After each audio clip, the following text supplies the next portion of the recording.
let's see if we want to change a font. For example, let's come to this title and let's type font. And you can see here we already have some few options available with Tailwind CSS.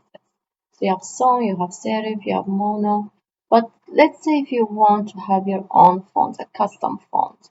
Okay, one of my favorite standard one is Roboto. So let's see how we can do that. So there are two ways, one easy one and one not difficult, but I'll explain you what it does. So I already get a CDN link for the font. So I got Roboto with full weights of it, like 100, 300, and so on.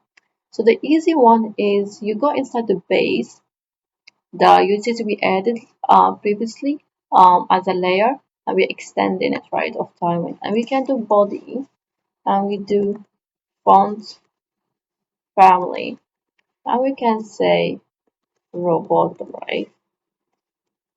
Click save, and you can see the font has changed immediately, right? For example, I debug it, I go down a little bit, and I'll find font family. So it's here, Roboto. Okay, so this one is the much easier way you can do it very quick, right? But let's say, for example, in other scenario, you want this one to be part of your configuration, of your Tailwind theming, right?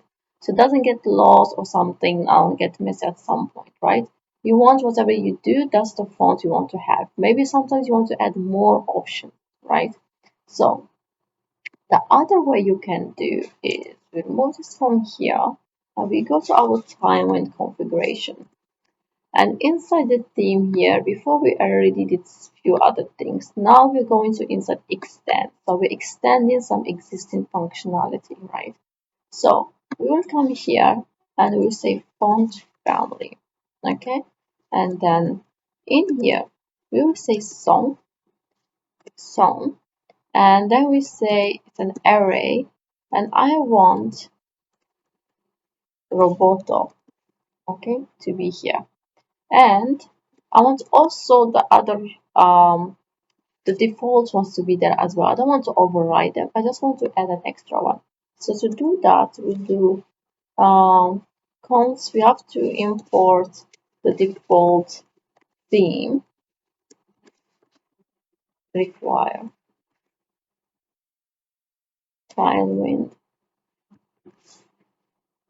CSS slash default theme. Okay, and then we are just going to break this one down here. Dot font family dot song. Okay, so we have this one now here. So remember we removed it here from the CSS, right? Now let's hard refresh our app and let's debug it again. We just go inspect and see if it's coming the font family as Roboto. I can already see it, but just a proof that this is working. We just search. So you can see here. So by default it's coming now as Roboto, then the other fonts as well.